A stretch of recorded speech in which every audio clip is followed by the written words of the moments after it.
Good morning, welcome back on this channel. आप सबका इस चैनल पर हार्दिक स्वागत है। फिजिक्स के अंतर्गत पिछले क्लास में हम लोगों ने मानव नेत्र के बारे में सीखा है और मानव नेत्र की बनावट, क्रियाविधि के बारे में जाना है।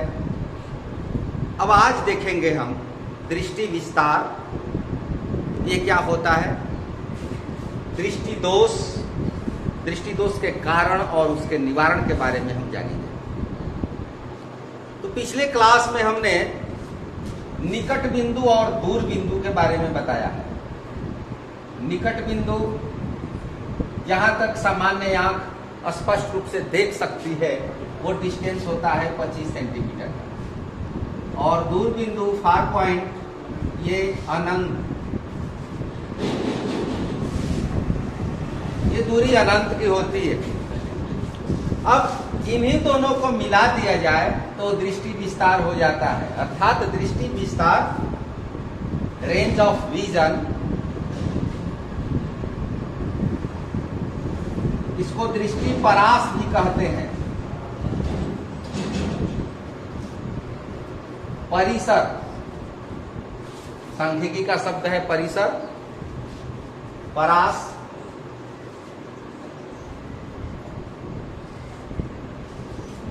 रेंज ऑफ विजन, देखने का कहां तक हम देख सकते हैं वो विस्तार, वो क्षेत्र। तो ये होता है, इन दोनों को शामिल कर दीजिए, 25 सेंटीमीटर से अनंत तक, ये होता है रेंज ऑफ विजन, ये देखने वाला क्षेत्र। सामान्य आंख यहां से वहां तक देख सकते।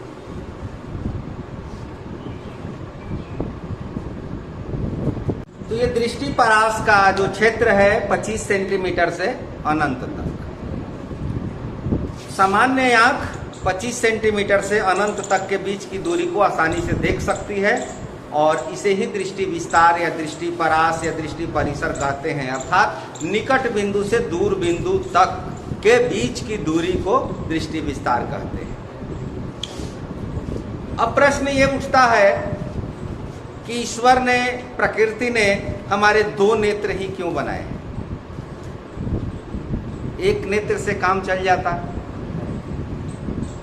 या और दो नेत्र, चार नेत्र दे दिए होते, दो पीछे भी होते। तो ईश्वर ने दो नेत्र क्यों बनाए हैं? विज्ञान के दृष्टिकोण से इसको समझने का प्रयास करें।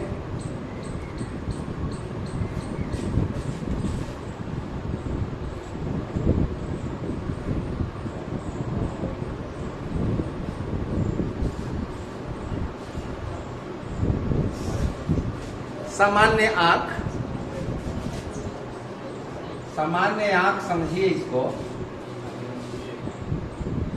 अगर एक नेत्र आप बंद कर दें तो कितना देख पाएंगे? ये आप स्वयं प्रयोग कर सकते हैं।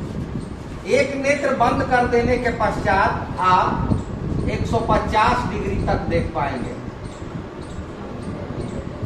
एक आंख बंद करेंगे तो आपको 150 डिग्री दिखाई देगा। एक तो मान लीजिए कि ये नेत्र मैंने बंद किया तो यहां से ये 0 डिग्री का लाइन खींचेंगे और यहां से ये लाइन इधर जाएगा 150 डिग्री।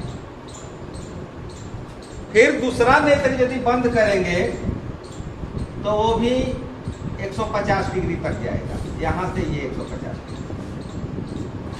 तो दोनों आंख से हम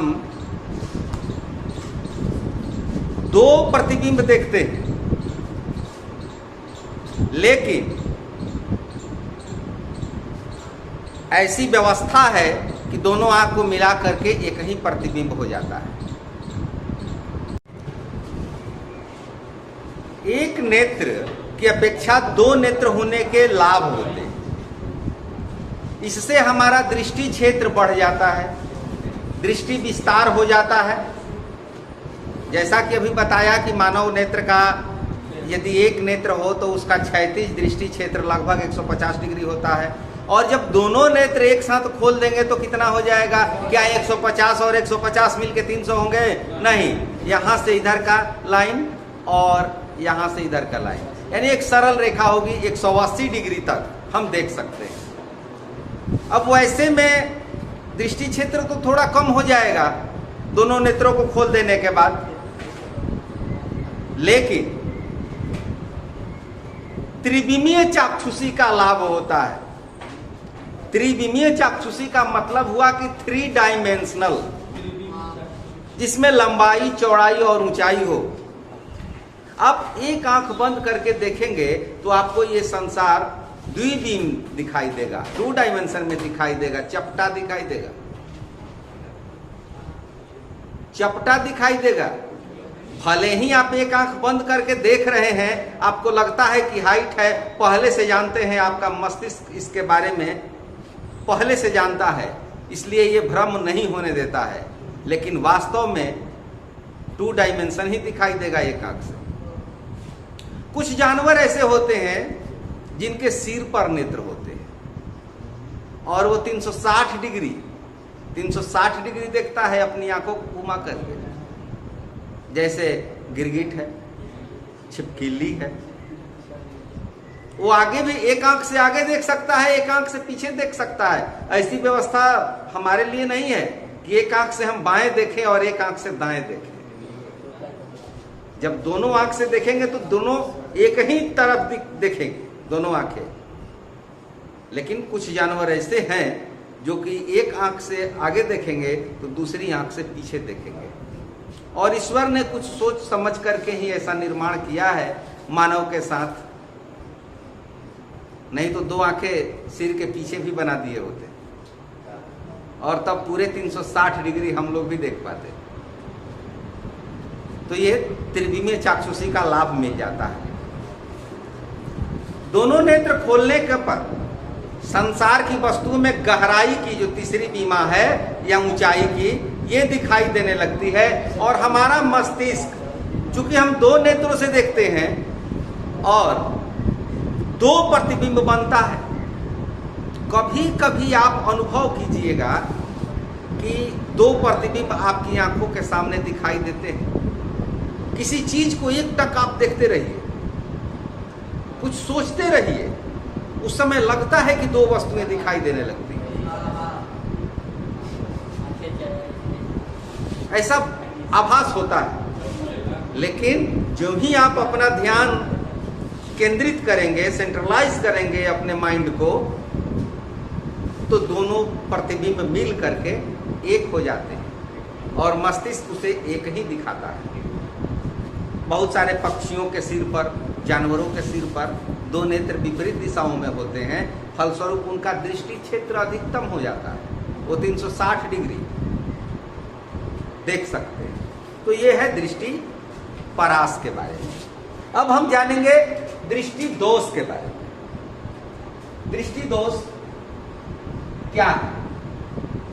जब मानव नेत्र के द्वारा किसी भी वस्तु का स्पष्ट प्रतिबिंब दृष्टि पटल अर्थात रेटिना पर नहीं बनता है, तो वह वस्तु स्पष्ट रूप से दृष्टिगोचर नहीं होती। तो मानव नेत्र में स्पष्ट रूप से प्रतिबिंब जब रेटिना पर नहीं बनेगा तो वस्तु दिखाई नहीं देगी, तो कहेंगे कि आंख में कुछ दोष है, कोई रोग है। वही दृष्टि दोष होता है। अब ये दृष्टि दोष कितने प्रकार के हैं? तो एनसीईआरटी बुक के अनुसार ये दृष्टि दोष 3 प्रकार के दिए गए हैं। दूरदृष्टि, निकट दृष्टि और जरा दृष्टि। और किसी किसी बुक में चौथा दृष्टि दोष अबिंदुकता के रूप में भी दिया गया है। हम जानते हैं कि किसी वस्तु को देखने के लिए उसका प्रतिबिंब कहाँ बनना चाहिए? रेटिना पर बनना चाहिए। किसी वस्तु को स्पष्ट देखने के लिए निकट बिंदु 25 सेंटीमीटर और दूर बिंदु को नेत्र अपने आप समायोजित करता है। तो कभी कभी ऐसा होता है कि नेत्र अपनी समंजन क्षमता खो देते हैं और जिसके कारण किसी वस्तु का प्रतिबिंब रेटिना पर नहीं बन पाता है। या तो रेटिना से आगे बन जाएगा या रेटिना से पीछे बन जाएगा, तब वो वस्तु दिखाई नहीं देती। तो वह आंख जो अपनी समंजन क्षमता खो चुकी होती है, दोषयुक्त आंख कहलाती है। और दोषयुक्त आंख से देखने की क्रिया को हम दृष्टि दोष कहते हैं, डिफेक्ट ऑफ विजन कहते हैं। तो ये दृष्टि दोष एनसीईआरटी बुक के अनुसार 3 तरह के: निकट दृष्टि दोष, निकट शॉर्ट साइटनेस, इसको मायोपिया, अंग्रेजी नाम भी आपको याद रखना होगा क्योंकि कभी कभी यही नाम पूछ देता है। Short sightedness, myopia. निकट दृष्टि को लघु दृष्टि भी कहते हैं। एक एक करके विस्तार से जानेंगे इसके बारे में। दूर दृष्टि, इसको हाइपरमेट्रोपिया कहा जाता है।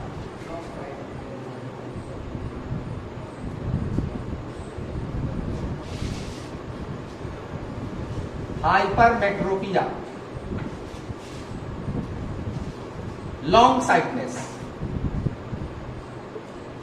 जरा दृष्टि। जरा का मतलब एक तरह का ओल्ड एज में होता है ये जरा दृष्टि, बूढ़ा। अब जरा का मतलब थोड़ा नहीं समझिएगा कि जरा सा, थोड़ा सा, ऐसा नहीं। जरा का मतलब बूढ़ा। तो ये रोग अक्सर ओल्ड एज में होता है। प्रेस बायोपिया इसको कहते हैं।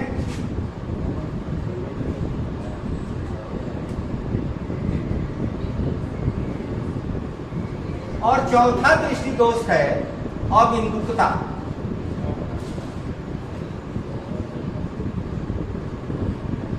अबिंदुकता मूलतः 3 दृष्टि दोष ही है। एनसीईआरटी बुक के अनुसार आपको परीक्षा में 3 दृष्टि दोष के बारे में ही लिखना होगा। यदि 4 भी लिख देंगे तो कोई बात नहीं। अब एक एक करके हम इनके बारे में जानेंगे। निकट दृष्टि दोष, दूर दृष्टि दोष, जरा दृष्टि दोष। अब नाम से जहां तक संबंध रखता है ये निकट दृष्टि दोष में निकट की वस्तु दिखाई देती है। उल्टा समझिए, निकट दृष्टि दोष में निकट की वस्तु दिखाई देती है, दूर की वस्तु नहीं दिखाई देती। ठीक इसका उल्टा, दूर दृष्टि दोष में दूर की वस्तु दिखाई देती है, निकट की वस्तु नहीं दिखाई देती। और जरा दृष्टि दोष में दोनों दोष होते हैं, निकट का भी और दूर का भी, दोनों मिला करके ये जरा दृष्टि दोष होता है। अब एक एक करके इनको देखें चित्र के साथ। निकट दृष्टि दोष में प्रतिबिंब रेटिना के सामने बन जाता है। वैसे सामान्य आंख के लिए क्या होना चाहिए?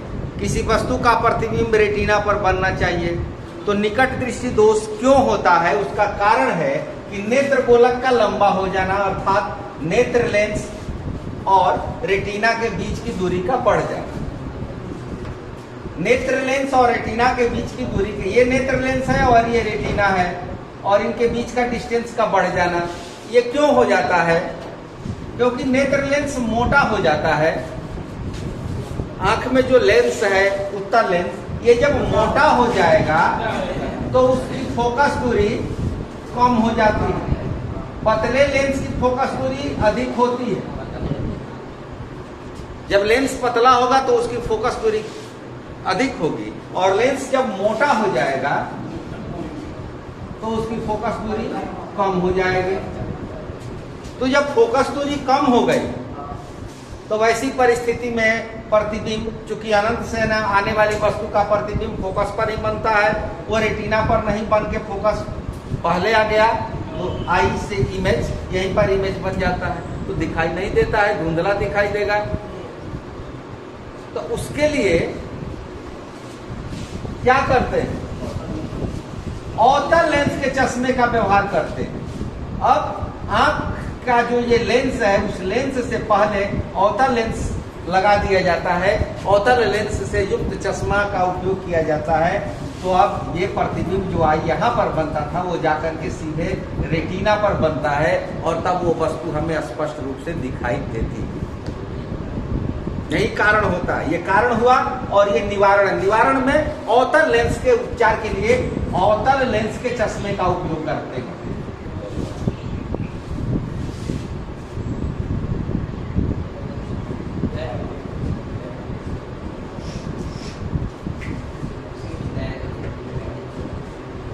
अब ये नहीं है कि किसी भी पावर का लेंस आप लगा लेंगे, किसी भी फोकस दूरी का लेंस आप लगा लें और आपका उपचार हो जाए, ऐसा नहीं हो सकता है।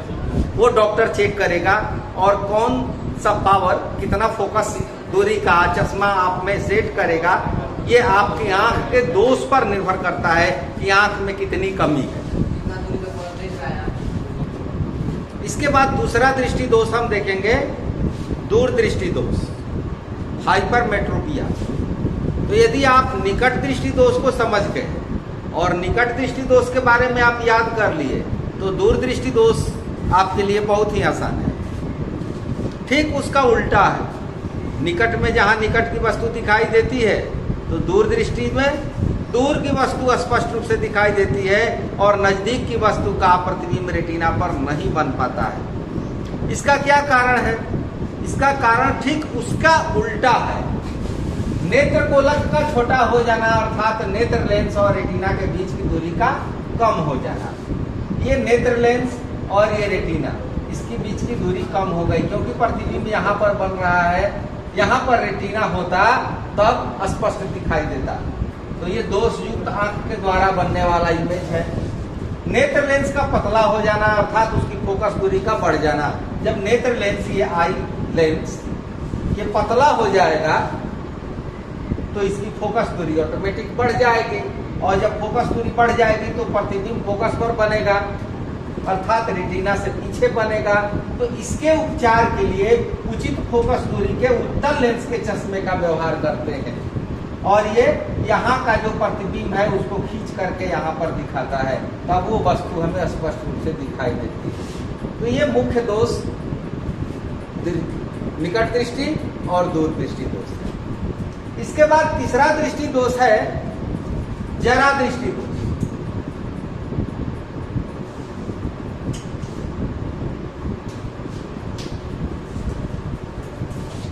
जरा दृष्टि दोष में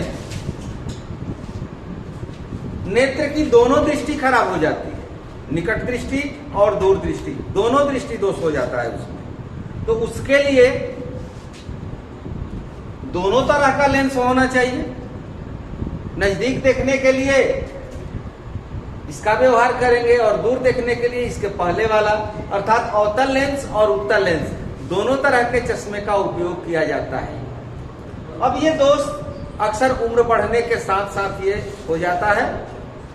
50, 55, 60 पहुंचते पहुंचते ये दोष हर व्यक्ति को लगभग हो जाता है, शायद ही कोई अपवाद स्वरूप बच जाए। इस रोग से पीड़ित व्यक्ति उचित चश्मा के बिना आराम से देख नहीं पाता है, न नजदीक का देख पाएगा न दूर का देख पाएगा। इसमें क्या होता है कि सिलेरिय पेशियां, जो पक्षमाभी पेशियां हैं, उनकी समंजन क्षमता कम हो जाती है और वो किसी वस्तु के प्रतिबिंब को सही तरह से समायोजित नहीं कर पाता है। निकट बिंदु के साथ साथ दूर बिंदु भी उसमें प्रभावित होता है। तो इसको दूर करने के लिए अभी हमने बताया कि दोनों तरह के चश्मे का उपयोग करना है। तो क्या व्यक्ति दो चश्मा पॉकेट में लेकर के घूमेगा कि उसको नजदीक देखना है तो वो लगाए दूसरा, दूर देखना है तो दूसरा लगाए? नहीं, डॉक्टर इसकी व्यवस्था कर देते हैं। एक ही चश्मे में दोनों लेंस लगाया जाता है, और जिसको बायोफोकल लेंस, बायोफोकल, इसमें दोनों होता है। हिंदी में इसको द्विफोकसी कहते हैं।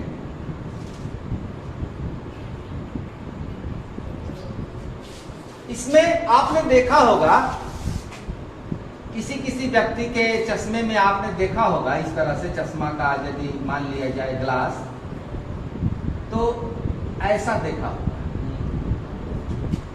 नीचे में भी पावर होता है, ऊपर में भी पावर होता है।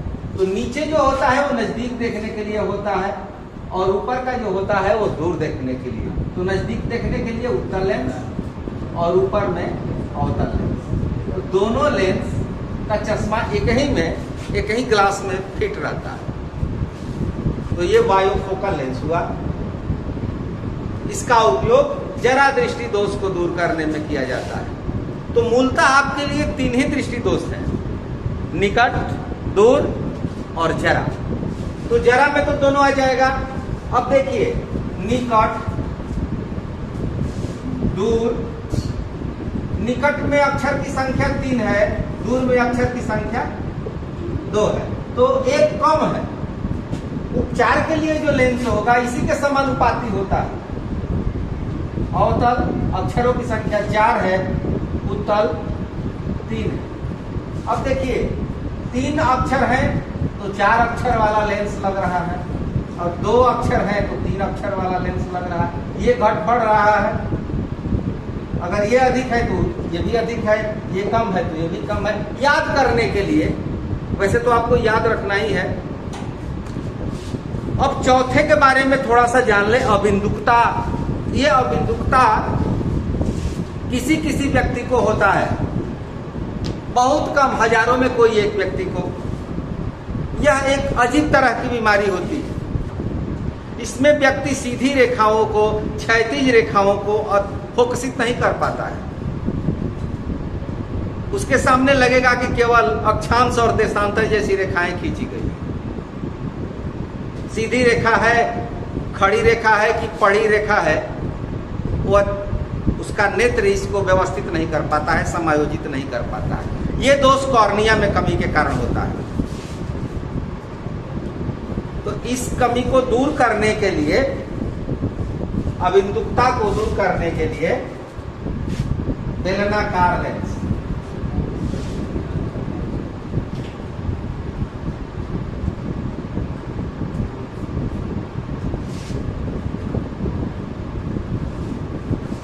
बेलनाकार लेंस के चश्मे का उपयोग किया जाता है।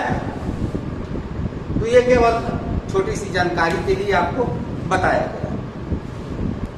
तो इस प्रकार दृष्टि दोष के बारे में आप सबने सीखा। यदि परीक्षा में ये आता है दृष्टि दोष के बारे में, तो मूलतः आप 3 दोषों के बारे में लिखेंगे, चौथा दोष भी आप लिख सकते हैं। इसके बाद होता है नेत्रदान के बारे में। स्वस्थ मनुष्य नेत्रदान कर सकता है और करना भी चाहिए। नेत्रदान से क्या लाभ है? नेत्रहीन व्यक्तियों को दृष्टि मिल जाती है। अब है कि कितने लोग या कौन कौन से लोग नेत्रदान कर सकते हैं, तो इसके बारे में दिया हुआ है कि नेत्रदान करने वाला व्यक्ति किसी भी आयु वर्ग का हो सकता है। चश्मा पहनने वाला या मोतियाबिंद का ऑपरेशन करा चुके व्यक्ति भी नेत्रदान कर सकते हैं। डायबिटीज जानते हैं, मधुमेह की बीमारी, हाई ब्लड प्रेशर से पीड़ित व्यक्ति, अस्थमा, दमा के रोगी, और वे व्यक्ति जिन्हें कोई संक्रामक बीमारी नहीं है, वे भी नेत्रदान कर सकते हैं। नेत्रदान करने के लिए जो टाइम निर्धारित होता है, मृत्यु के बाद 4 से 6 घंटे के भीतर ये नेत्र निकाल लेना होगा, क्योंकि 4 से 6 घंटे के बाद वो फिर आंख काम करना बंद कर देगा। यदि इस अंतराल में 4 घंटे के पहले यदि वो आंख निकाल ली जाती है, आई बैंक में ले जा करके जमा कर दिया जाता है, तो उस आंख के द्वारा दृष्टिहीन व्यक्ति को, दृष्टिबाधित व्यक्ति को दोबारा इस संसार को देखने का मौका मिल सकता है। तो इस तरह से नेत्रदान करना चाहिए, और इसके लिए पूर्व सूचना देनी होती है, पहले से लिखित सूचना आई बैंक को देनी होती है। दानकर्ता और दान लेने वाले अर्थात नेत्र लेने वाले दोनों की पहचान को वो संस्था गुप्त रखती है, यानी एक तरह से ये क्लोज मामला है। उजागर नहीं किया जाता है कि किसने नेत्र दान किया और किसने नेत्र लिया। इस तरह से आपका ये अध्याय संपन्न हुआ, और इसके बाद अब आप देखेंगे प्रिज्म से अपवर्तन और उससे होने वाले वर्ण विक्षेपण, प्रकीर्णन, आकाश में घटित होने वाली प्राकृतिक घटनाओं के बारे में हम अगले क्लास में जानेंगे। तब तक के लिए आप तैयारी कीजिए। Thank you, all the best.